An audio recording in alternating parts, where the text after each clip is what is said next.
Hello and welcome to All Things Crunchy.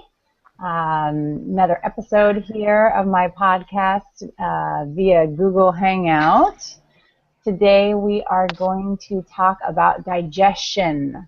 Are you really what you eat? And I'm super excited because I get to hang out with some mama friends, but also an expert in the subject. So I'm happy to call her my friend. I'm going to introduce right now Miss Francesca Orlando.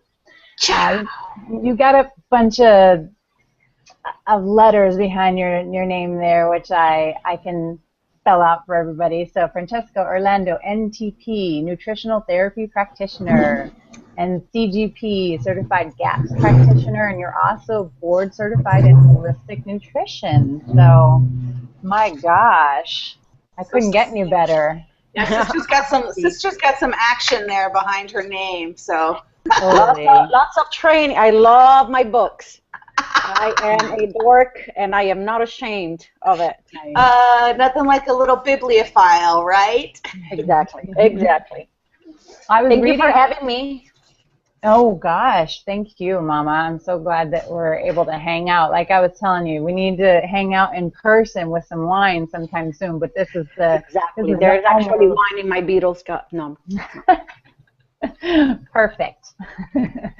I was actually reading about a little on your about section on your website, a little bit about you, and I thought that it was really cool. A lot of the people that I meet who've taken the nutrition education is because they're kind of at a crossroads where they are told that they, this is what you're classified as, and you can't, it's not going to get any better. There's nothing we can do for you but put you on Prozac. Yeah, that's exactly. That was me years ago, and that's a lot of my practice clients. Right. They have gone the medical route. They have not found relief. They're put on medication after medication, which usually do more harm than good, especially for the digestive system. A lot of time we are misdiagnosed as a nation of hypochlorhydric, so we are put on acid blockers, while the opposite is actually the underlying issue. And then, of course, once the chain of events of side effects and one more drug for that side effect, and then you'll get the other side effect, and yada yada. Then they find me and they're like, "Can you fix me? Can you fix me tomorrow?" And I'm like, "No, we need to work on this for a few months." Yep, definitely. That's one of the things that I was drawn to about reading is that you're just like, nope, I'm taking this under my own wing. I'm gonna find out what is the deal with me, and I think that's one thing that for me I did was I suddenly finally realized that what we eat is going to affect our health. Not only what you eat, but also what you digest and what you assimilate. Mm-hmm. Okay, now we're talking two different things there. Yeah. We're going to get into that a little bit more. So, but I also want to introduce my partner in crime there, Miss OG Mamacita, a.k.a. Erin Estevez. I'm going to just switch it around because that's good. That's good. Yeah.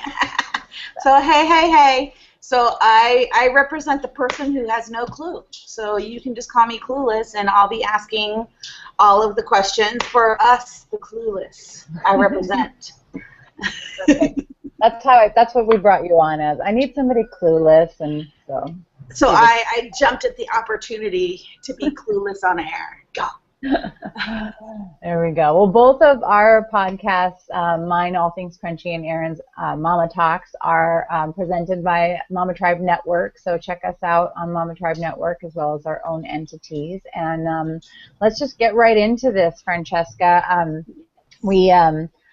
I want to just start out with if you can explain to us how digestion really works. And I know that it's kind of hard to maybe break this down, so take your time, and but just give us the 411 on. Let me text my nanny. I hear my baby crying in the background. Oh.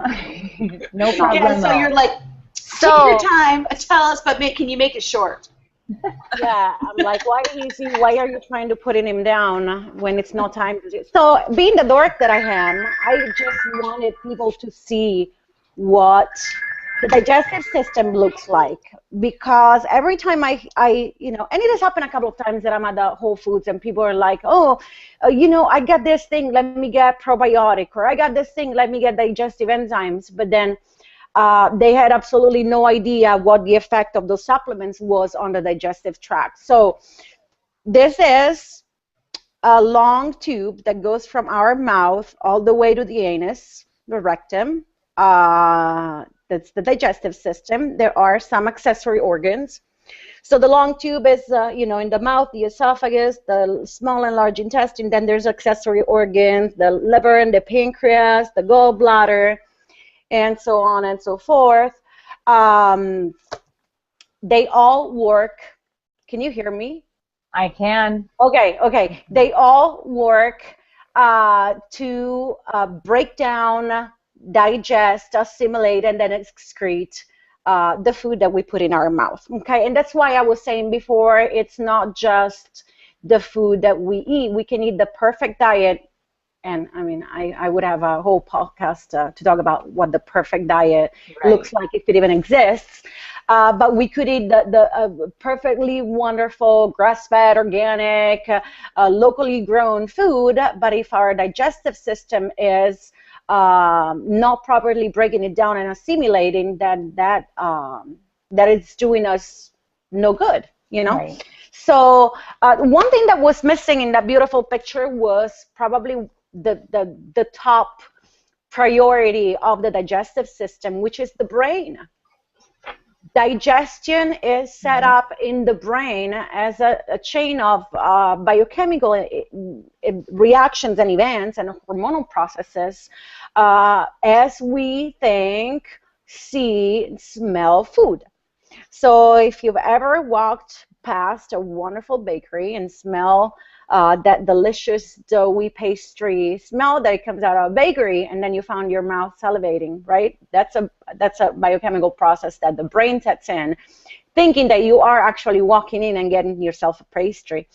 We need to be in a relaxed state. It's called parasympathetic state, in order to be able to set up those processes. Okay. The next step is our mouth. You put food in your mouth, you masticate, and there is a chemical breakdown of food through the teeth and a mechanical breakdown of food through the saliva, and most specifically some of the solutes that are produced by the salivary glands, mainly an enzyme called salivary amylase, which targets the breakdown of carbohydrates.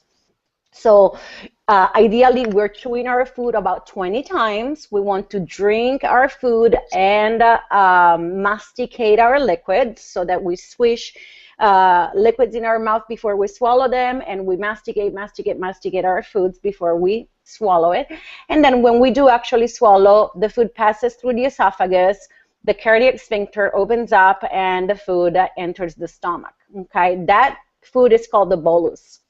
In the stomach, there's another chain of chemical and mechanical reactions that start breaking down food. So hydrochloric acid and pepsin start the chemical breakdown of proteins into chains of amino acids.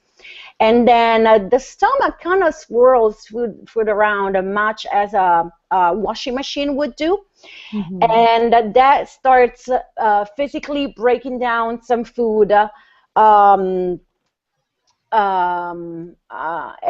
coating food particles with the pepsin and the hydrochloric acid. Okay. No carbohydrate digestion happens in the stomach. So carbohydrate digestion happens in the mouth through the salivary amylase and the teeth, and then nothing is touched in the stomach because HCl works exclusively on protein. Okay, that's important when we talk about leaky gut in another episode, and when we talk about dysfunction later on. Okay. This stomach environment is extremely acidic. The acidity, the pH, the power of hydrogen of the stomach is between 1.5 to 3 on the pH scale, which is extremely acid. Hydrochloric acid, which is what allows us to break down protein is excreted into the stomach at a pH of 0.8, which is almost pure acid. Think about battery acid, okay? And the bolus now becomes chyme. Once it's been churning and stirring and breaking down in there, another valve opens up into the small intestine, allowing the chyme to go to the next stage of digestion, which is actually the more breakdown of carbohydrates, breakdown of fatty acids, and then lower down into the small intestine, it's assimilation. Oh, gee, are you okay? I'm looking at her, and she's like, I'm lost. Any questions so far? I'm writing mine down. I'm looking at OG going like, okay, she's going to have to rewatch this episode. Yes. Well, not only that, I had to mute myself because all of these different words you're saying while I'm listening and trying to comprehend, all of these dirty jokes are coming to mind with the vocabulary that you're throwing out dirty there. Jokes. There she goes. So that's why I had to mute myself. Of course. We should do that kind of episode another time. Yeah, that will be. That tells you how little we know as a population about digestion, and also tells you why when we're told to get on Prilosec or another acid blocker, we don't question it. We're not thinking, hey, wait a second, hydrochloric acid is supposed to be acidic. It's actually supposed to be 0.8 pH. So why are you trying to raise my pH in the stomach? That's going to make me maldigest my protein, okay? Gotcha. So the duodenum, first thing it does, duodenum has a pH of 7, which is neutral. So the first thing it does, it needs to raise the pH of the chyme from 1.5 to 3 to 7. So a sodium bicarbonate is dumped into the duodenum from the pancreas. And then two hormones are produced in healthy digestion if the chyme is acidic enough that tell the gallbladder to start producing bile and dump it in the small intestine for digestion. And that hormone is called CCK, cholecystokinin. And then the other hormone is secretin, which is sent to the pancreas, who itself send that sodium bicarbonate that I was talking about before, and enzymes in order to break down food. So you see how those accessory organs are actually very important in the digestive phase, and people who are in liver stress, people who have hepatitis, people who are on a lot of drugs that the liver needs to detoxify, you can already know how that's going to affect the digestive system. Yeah. Once everything is being broken down further, the villi and microvilli of the small intestine, finger-like, hair-like protrusion, massage the food matter, the chyme, back and forth, and they extract every single nutrient that can possibly be extracted and sent into circulation through blood vessels. And the leftover goes into the large intestine. In the large intestine, our gut flora synthesizes B vitamins, vitamin K. It produces butyric acid to nourish the cells of the colon. Water is recycled, and the stool is formed. Every morning you wake up, you should have a bowel movement, which is not a sinker and not a stinker, well-formed, round and brown, right? And that's perfect digestion. Now, along this way... Wait. No stinker, OG. Okay, let's... Different, you got to make an appointment, and we got to talk about it in private. No, let's talk about this for a second. So it's got to be a stinker, no stinky. No stinker. No stinky. And no sinky.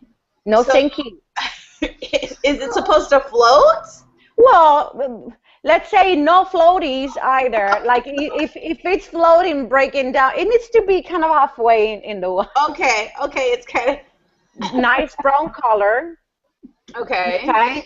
A stool that is gray signals that there is not enough bile produced or not good quality bile. A stool that is green tells us other issues. Stool that is pellets is telling us that the person is constipated. Stool that is a sludge tells us maldigestion. smells of all sorts and kind can tell us that there is an enzyme deficiency, or there's dysbiosis, or there's yeast. I mean, as a nutritional therapist, unfortunately, I have to talk about poop a lot. Yes. Well, I'm grateful to have a boy, and I know that the poop talk will be for years to come entertaining us all. I'm a girl, and I mean, poop is like one of my favorite things to talk about. I don't know if that's bad or good, but yeah, we talk about poop a lot in our family. And actually, would this be like a whole nother episode? Yeah, we can talk about poop. Okay. I think Dr. Palmer should be invited too, but because she's the poop expert. Yes.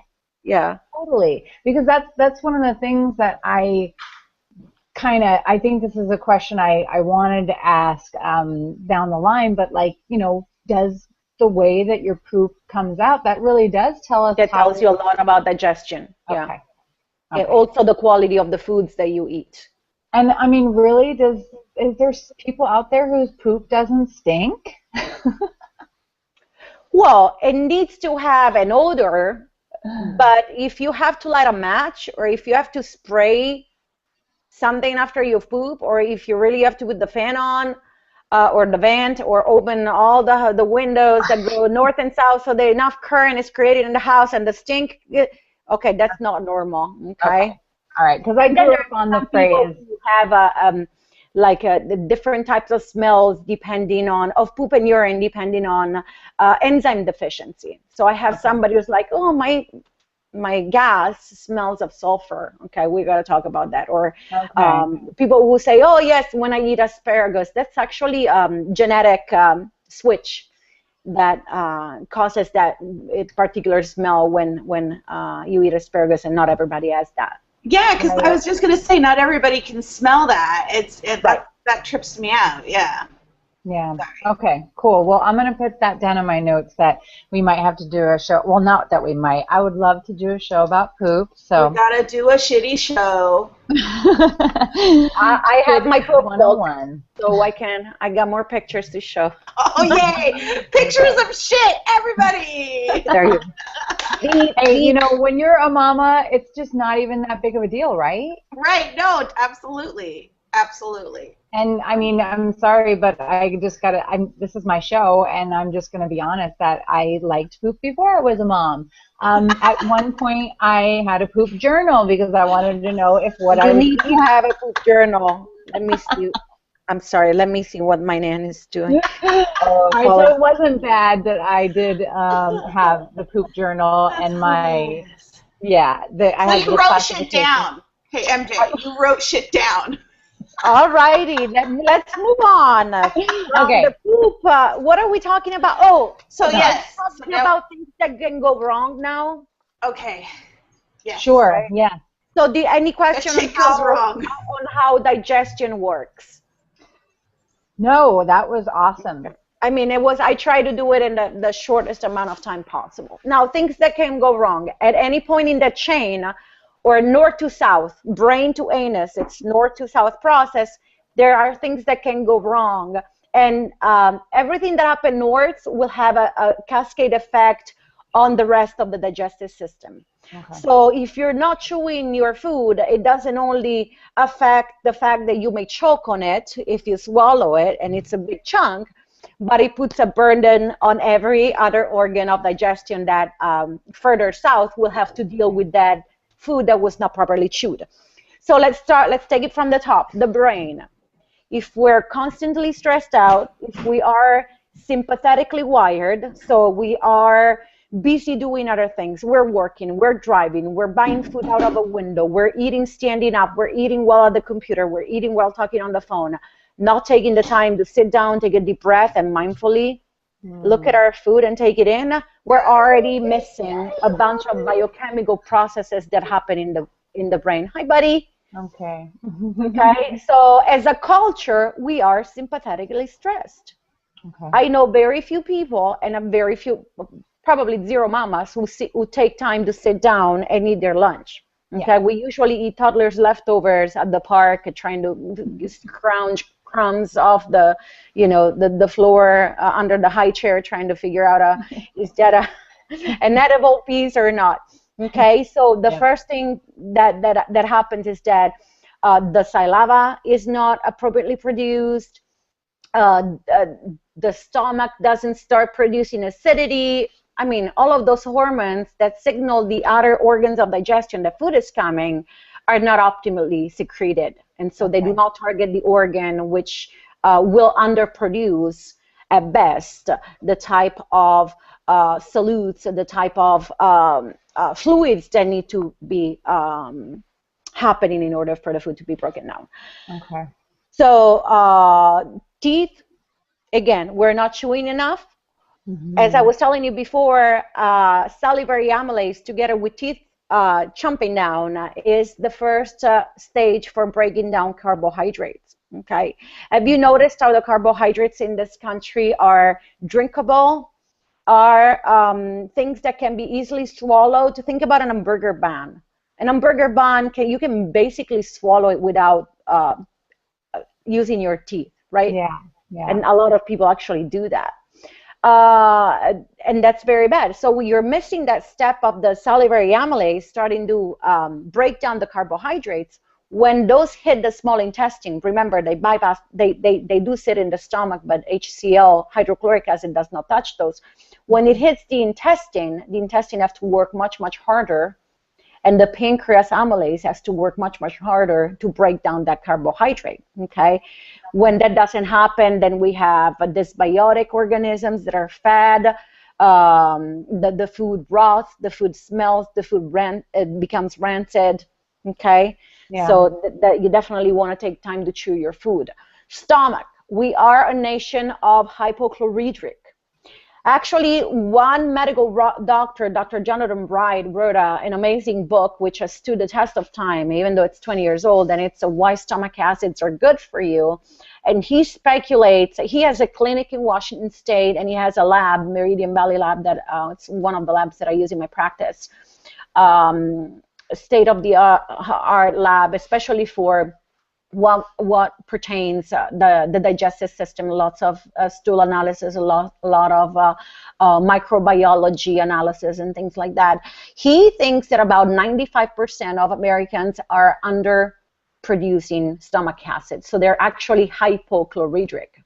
But you go to your doctor, you will complain of heartburn, you will complain of loose stool, and the first thing they give you is an acid blocker. So what's happening there? If you're underproducing acidity, why do you get acid reflux? The issue is that every part of the digestive system has a different pH. The pH of the esophagus is neutral. The pH of the stomach is highly acidic. Even when we are hypochlorhydric, our pH in the stomach will never be 7. It may not be 3, but it may be 4 or 5. Now, the pH scale is an exponential scale. So a pH of 4 is 100% more alkaline than a pH of 2, right? Right. So that tells you that it's a huge, huge difference. What happens is that food sits in the stomach longer and longer and longer. It's not being broken down, and the valve does not want to let that food get into the small intestine because it's mal-digested. So what happens is that pressure builds up and the cardiac sphincters opens up and you get that burp of acid. Okay. And the reason why we think that the Prilosec works is because the Prilosec brings that acidic taste in your mouth, neutralizes it. Okay. So it makes the symptom goes away, but it's not fixing the problem that it's causing it. What's actually happening is that your stomach environment was already not acidic enough. Now with the Prilosec is even much less acidic. Yeah. So you still have much more maldigestion. Sure, the GERD has gone. The reflux is quelched. It's not gone. It's still there because you have to take it every 24 hours. Right. But you're messing up your whole digestive system going further down. That's the thing that people don't understand, I don't think, is this is a quick fix, like you said. This is not figuring out what exactly the problem is and then trying to make those changes accordingly. Right. And the other issue is that the quick fix is label on the, if you look at the label of, I'm going to get sued, Prilosec or any other acid blocker, it tells you that studies have been done on patients, test studies using it for a short period of time, okay, usually three to 6 weeks. I've had people coming into my clinic and they have been on any type of acid blocker for 15 years. Oh. It's not only what it does to your digestive system. You're not breaking down your protein. You're not assimilating your calcium. It's proven to cause bone issues, malabsorption. Further down in the stomach, it can cause H. pylori to proliferate because the stomach environment is not acidic enough. And then further down, we talk about SIBO, we talk about candida, we talk about dysbiosis. It's not. So, yeah, you're taking this pill to help with one thing, but then you're going to have to take another pill to help with something else. You're taking this pill as a Band-Aid approach, okay? Right. So it doesn't really help. It just masks the symptoms, okay? And that's the American way. Yeah, there is a test that can tell you if you're overproducing or underproducing acids, but doctors do not prescribe it. What I was thinking about that, because as you were talking about the different pH levels, I don't know if you've ever tested pool water, the water in a swimming pool. Yeah. But there's a little thing that you test it, and the strip tells you exactly what chemical you need to add to get it all balanced. So and it talks about pH balances and all that stuff too. So I'm just amazed at the idea that we have these different levels, these different pH levels at different levels within your body. That structure, yeah. And your saliva's pH is different than your urine's, which is different than your blood. And now that you said it, it makes total sense. It makes complete sense. And I don't know why it never occurred to me before. So, yeah, cool. Thank you. You're welcome. You're welcome. So anyway, maldigestion at any point of the digestive system will influence what comes out at the other end. So a lot of time, tell me your poop and I'll tell you who you are, but I'll tell you where your digestion is messed up. But it's true. We never think about if we're not chewing enough, that's probably why I get gassy. Or if I'm not chewing enough, that's probably why I don't have normal stool, or I don't have form stool, or why my poop stink. We never think about it in that terms. So when people say though, like certain foods make them gassy, and I'm not talking about beans, like, I guess I shouldn't name anybody in particular, but one person that I know who says the husband. Damn it. All right. Every time he eats steak, it's like, steak, that's what it does. And I'm just like, okay, I don't get it. Like, how can steak do this to you? It can be different things. If he's chewing it or not chewing it, okay. But it could be either he's not producing enough hydrochloric acid. Steak is pure animal protein, so it needs to be having an optimal pH in the stomach environment in order to be broken down. Or is underproducing a protease, which is a pancreatic enzyme which also breaks down protein. Or he's underproducing pepsin, which is another enzyme that helps break down protein. So it could be different things. It could also be, what does he eat his steak with? A lot of people think it's steak, while it's actually the potato that they eat it with. Gotcha. Or it could be the barbecue sauce that he slaughters the steak in. That could be having too much sugar and feeding off dysbiotic bacteria. So that's when keeping a food journal, not just a poop journal, but a food journal, can really tell us, I ate this and those are the symptoms that I got. And also remembering that a lot of time food intolerances can be delayed in nature. So you can eat something today and not pay the price, or not seeing the aftermath for 2 or 3 days, up to 72 hours. Oh, wow. And a lot of time, a food journal is the way to go for a practitioner to figure out what's going on. Maybe the untrained person would still have a hard time unless you're repeatedly eating offending foods, but other type of dysfunctions. So we talked about the stomach not having an acidic enough environment. Things hit the small intestine. The chyme pH is not optimal, so secreting is not secreted to tell the pancreas to produce sodium bicarbonate to raise the pH of the chyme. So duodenal ulcers can happen. Another thing, if food is not optimally broken down and at the exact pH, the other hormone, the cholecystokinin, the CCK, which tells the gallbladder to start dumping bile, could be underproduced, and not enough bile equals not fat digestion or fat maldigestion. Okay, not enough secreting also means not just sodium bicarbonate, but it also means not enough digestive enzymes from the pancreas. So you can tell that there's food in there now. It's rotting, it's rancidifying, it's putrefying. There's gas creating, and what happens is that the villi and microvilli of the small intestine, which are those air-like protrusions, those finger-likes that massage and absorb the food, start dying off because of those toxins, those caustic acids being outgassed by the food that's rotting in there. Wow. So and they're dying off like for good, or they aren't actually. The lining of the small intestine is completely shed and created anew every 3 days. Oh. So if we were to start a good regimen trying to address the digestive imbalance, we could actually heal the small intestine in a fairly reasonable amount of time. What happens, and the reason why it takes usually longer to work on the digestive system than just 3 or 4 days, is that once we have impacted the gut, the immune system is affected.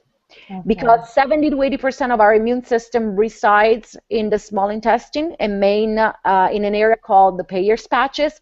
Think about a barcode. The Peyer's patches are a barcode that scans everything that is digested or not and put into circulation. Okay, and that's where the immune system resides. The other thing is, and we'll talk about it in another episode, is holes are created in the small intestine by this caustic food, and a condition called leaky gut develops. And leaky gut is strictly linked to food allergies, food intolerances, and a hyperimmune response. So that, not only that, SIBO, oh my God, we need 25 podcasts. SIBO, small intestinal bacteria overgrowth. Dr. Seebecker is one of the pioneers of SIBO research studies in the United States. She's an ND also. I think she's in the Pacific Northwest. And it's a fairly newly discovered condition that they of course figured out that a lot of maldigestion and digestive disturbances wasn't just a matter of putting probiotic in the colon, but was a matter of small intestinal environment. So there is a small intestinal bacterial overgrowth, which is often caused by stomach acid production. You see, it's all north affecting south. Oh God, what else can happen? Well, there's so much.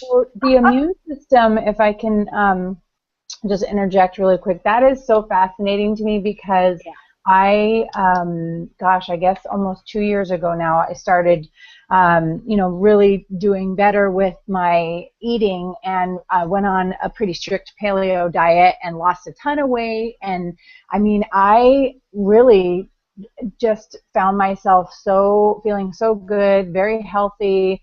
I was around preschoolers with snotty noses and colds. Even my own son was getting them. I was never getting sick. I was feeling great. I was, just everything was good. Once I started kind of cheating and having a little bit of gluten here, a little dairy here, then things started happening where I was getting a cold. And then, I asked my sister, who had started talking to me about this change and kind of got me down that road.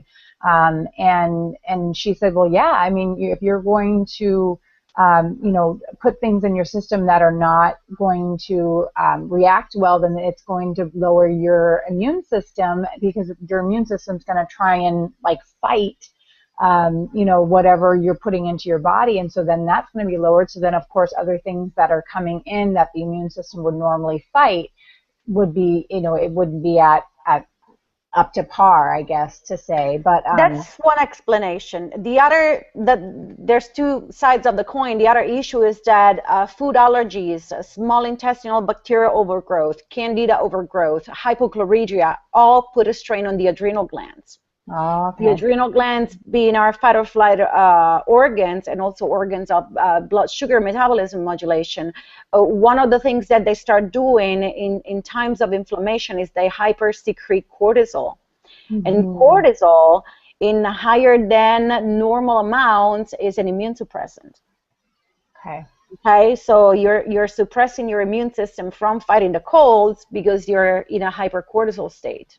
Yeah, and a lot of people don't realize that they have food allergies. It's just the American way to have symptoms that you just don't like, and then you take a pill, it makes them better, but they don't realize that, gee, for me, it was inflammation in weight gain, it was mood, it was, all sorts of symptoms that were, I could just kind of make my way through life with them. They were not bringing me down, but once I figured it out, then it all made sense so much. I think that there's a lot of misinformation. I think that we believe, the layperson believes that an allergy or a sensitivity manifests itself with a digestive disturbance, and if their gut is not affected by a food that they eat, then they're not reacting to it. Yeah. I have a lot of people who come to me with joint problems.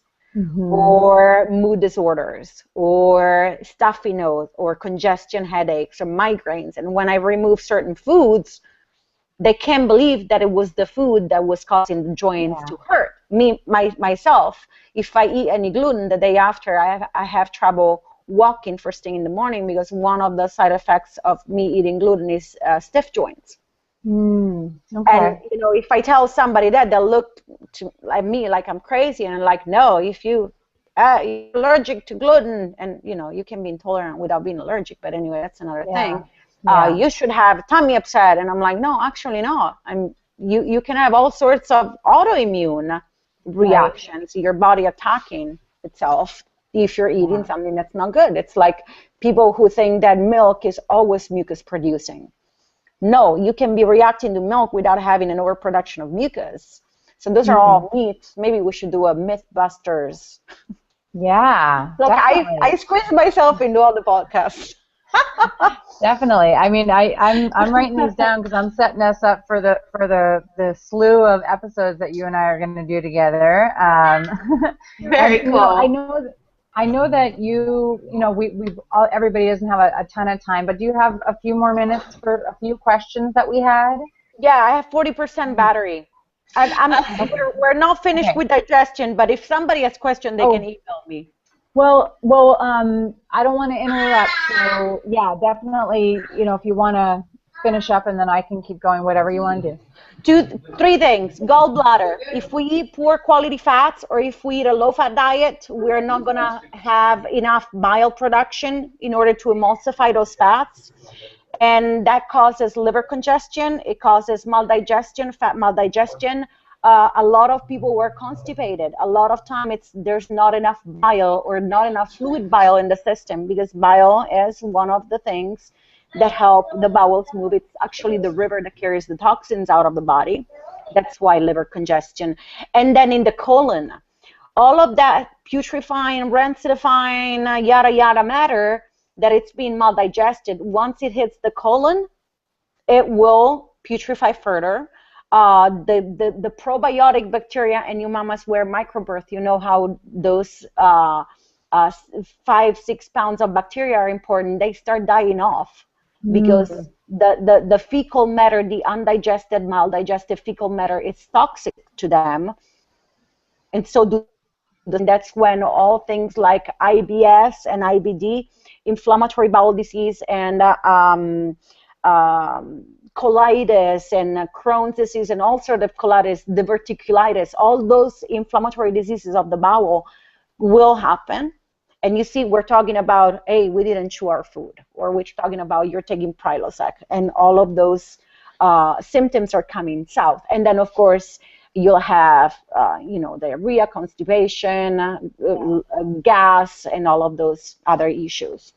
Anyway, this was just a primer, to show you how not being in a parasympathetic state, not sitting down, not chewing, will affect all the way down to your stinker.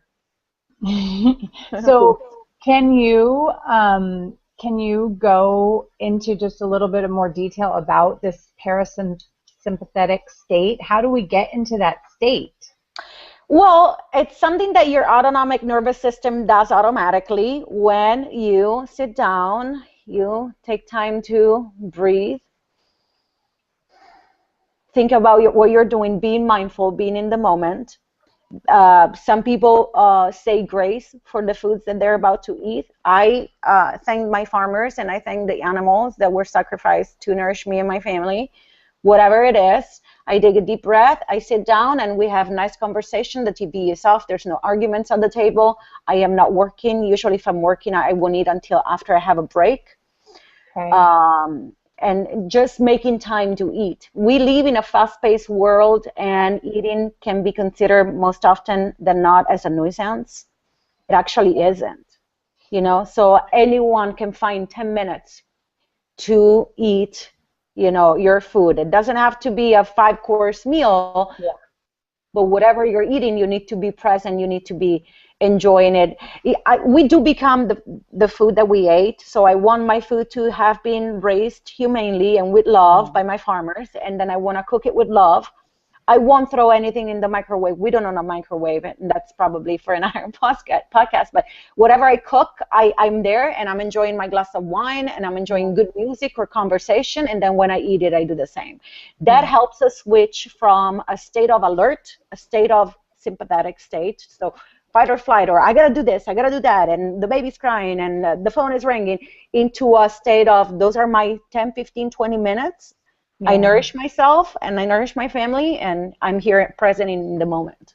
That's why I tell my clients, honestly, if you have to eat angry or a fight, don't eat, don't eat later. Calm down, and then you can switch to. That's something too that we can teach our kids. We can just, okay, let's sit down, let's take a deep breath. Bon appetit. Either say grace, or like you said, thank you.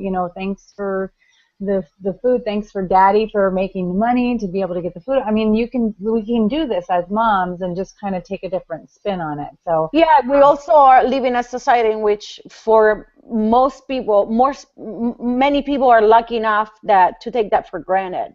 And I used to volunteer in an orphanage in Ethiopia, and every meal was a celebration to the fact that we were able to feed those babies. And we lost that. And I think if we just look around at the poverty that surrounds us, even in sunny San Diego, we need to teach our kids that, we're fortunate that we can afford that. And since we are fortunate, we need to be grateful. Whether you believe in God and you want to say grace, or you believe in, Rudolf Steiner and you want to thank your farmers, whatever it is, there needs to be a good open heart when we do that. Definitely. I mean, we have clean water. We have, beautiful food that we have access to. Oh, yeah. You and I run into each other at the farmer's market. We're blessed with farmer's market year-round here in sunny California. Every Sunday I go to the market, and I'm grateful that I'm not somewhere where there's not a market, Exactly. And I mean, and that's just, that's a plug in itself. Just, go to the farmer's market. My God, I wouldn't want to buy food in another place. It's so gorgeous. The people are awesome. I mean, that's, and we can talk about that definitely on another episode as the list of other things that we can talk about too. But one of the questions that I did get was, some people who get kind of snacky later on at night, and I know that it's not good to eat after 7 or whatever. It depends. So what's going on with our food? And of course, usually I'm sure it's not great food. It's snack food. It's chocolate and Exactly. Nobody goes to eat a second helping of broccoli at 10 p.m. Well, I think for the majority of people, it's a comfort For some people, unfortunately, we have the mindset of food equals rewards. So, the day is over and I'm going to reward myself with something. For other people, it's hiding. So the food that you eat, snacking, and when your husband's asleep, the kids are having a slumber party, it doesn't count. The calories that you eat when you're hiding doesn't count. So unfortunately, we are a nation of eating disorders. Whether it's binging, whether it's opulence, whether it's people not having enough food, whether it's people starving themselves for one reason or another, or people binging, or people purging. I come from another country, I come from Europe, and we have a different food culture. One of the first things that hit me when I moved here was I looked at my husband like, everybody's obsessed with food. Everybody, you go downtown, everybody's eating every hour. The portions are huge. I have so many closet eaters among friends, and there's so much shame also. Yeah. Which is not good, and that's why we tend to do those things at night. There's, food is nourishment, it's celebration, it's comfort, but when it becomes punishment, when it becomes a way to fill the void, a way to be less lonely, then it's a problem, and then we need to start working on the aspects of our lives that are not satisfying us, because the bar of chocolate will only work temporarily. And after a little bit, you'll feel bad that you ate that chocolate. So yeah, and is there? I know that you probably have to get into like the food, but is there an answer to like what exactly is happening when we're eating, laying down, and then we're going right to sleep? For a lot of people, well, different things. One can be a blood sugar situation. So your blood sugar is on a roller coaster ride, and so when you're dipping, the first thing you want is sugar and coffee to bring it back up. Yeah. So for a lot of people, it's actually physiological. We are wired to seek fat and sugar because evolutionarily, those were the foods that we were not seeing much of. Sugar was in the form of very tart berries or honey, if you were lucky enough to find a beehive and fight the bear or fight the bees, So we are wired that way. That doesn't mean that we had chocolate trees and eating a bar every night. And the other thing is, those foods, especially the sugar and the carbohydrates, they work on the pleasure centers of the brain, the reward centers of the brain. So you eat it and you feel good, and then you want more. Yeah. There's actually experiments in rats having sugar water and regular water, and the rats having the regular water they drink the water that they need to survive, to live, physiologically speaking, and the ones with sugar water, they're always, hitting that level so that they can have more sugar, more sugar water. Right. It definitely makes us feel good. The issue is that if you're not constantly feeding those reward centers, the moment, and then we're not rats either, so the moment that you think about what you just ate, then you feel bad. Right. And for us, it's again the shaming, the body image, and I'm gonna be fat, and I'm never gonna be up to that ideal, beautiful Victoria's Secret model, which will never be anyway, girls. Nobody's like that. Don't worry about it. It's 1% of the population that goes do that job. Even they're not like that. Even they're not like that. They have to use Photoshop. Well, and that it's not, the way we look should not be a measure of our value, but it's I'm telling you, it's a national eating disorder. So how can you stop that? It's a multifaceted approach. There needs to be behavioral modification. We need to work on ourselves to try and to really figure out why we're doing that, why we're seeking that reward or that punishment, I would say. And so work towards changing the behavior. And the other thing is to really look, did I have a nourishing dinner? Did I eat enough fats and protein, which will make me feel satiated longer? And if not, you need to start working on meal composition. The other thing is that, we don't live long in this life, so we need to pick our battles. Do you want a little bit of chocolate? Sure, have a square. Don't eat the whole bar. Make it an organic, fair trade. Don't eat the Snicker bar, or don't eat, junk, which is laden with corn syrup. I'm a huge believer that you need to be happy when you eat. And eating a chocolate bar, hiding and being upset at myself because I'm eating it, it's not going to do me any good. But if I enjoy my glass of wine and my little square of chocolate and I'm happy, I'm fine if that goes in my thighs, you know, because it made me happy. So it's really, I think it's a work that we need to do on ourselves to figure out why we do that and then how to correct it. Of course, if it's a blood sugar related issue, so my blood sugar is dipping and I look for something sweet to bring it back down, then we need to look at diet, micronutrient ratio. There's a lot of nutrient supplements that can help with the cravings also. Yeah, we can do a podcast on that. I know. So really what we're saying to our audience here is like, you know, everybody's different. So some people may not have any issues, and that's great and that's awesome. But if you're having issues, you know, my suggestion would be is go see Francesca. Oh, I'd love to see you too. Yeah. And I mean, you know, like all the nutritional therapists that I've been involved with here in the last few months, you know, it really isn't just about food. It really isn't just about, you know, just nutrition. All different. We're all different biochemical individuals. We have different backgrounds. Also, the emotions that are connected to the food are different. Yeah. And one man's food is another man's poison. When I was saying before, the perfect diet, that doesn't exist. It's because we all have a different genetic makeup. We all have different lives, and so a lot of people call me and they say, oh, my friend lost a bunch of weight on that program. Why am I not budging? And I'm like, because you're not your friend. Yeah. So we need to figure out what your body really needs. And that's the thing is that, you know, so many people out there, they're fine with going to the doctors and getting the pills, and it doesn't really matter to them. But if it matters to you and you really want to figure out what it is that is causing the symptoms that you have, because everybody has different symptoms, then, you know, go see Francesca, go see a nutritional therapist, you know, and they'll sit down with you and take the time. And I think that's what our culture needs. And I think that's what we crave, yet we also want the quick fix.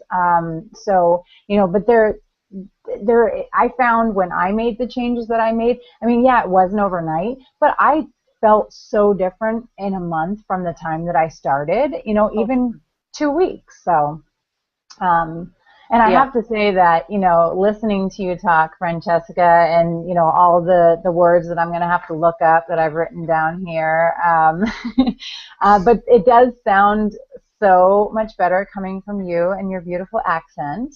Oh, thank you. So, and we definitely are going to have some, if you'll join me, Mama, for some other episodes.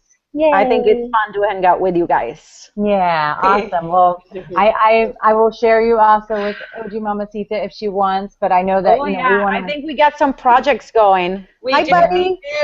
Can you wave? And you're going to be on Mama Talks soon too, or not on Mama Talks, on Live with Mama Tribe. Yeah, I can't keep all of our things together, but yeah, we're having you on there soon. So on, I think Thursday, the 7th, this coming Thursday, we'll have you on at 10 a.m. and you'll be talking about some other nutrition-based stuff. But we'll definitely do like a Food 101 show. We're gonna do a poop. Yes, let's do a Food 101. Let's teach people what organic really means, what natural really means, and you know, all that. Exactly. And I know we didn't touch on you know, gut flora and everything, and we'll do a leaky gut show. So you know, just if you're watching this video live or if you watch it later on, you know, just tell us what you want us to talk about and give us your questions so that we can kind of set up the show to help you all out there out. And so I think we're going to end here. OG, do you have any questions or anything that you wanted to add or anything you didn't get answered? No. She said no. She's muted. Sounds good. Okay. All right, mamas. Well, it was awesome hanging out with you, and definitely we will have future shows on these type of topics. And you guys have a wonderful day, and I'll see you soon. Actually, don't leave just yet because I want to take some pictures. Okay. Okay. Thank you for having me. Yes. Thank you. All right, guys. We'll talk to you soon.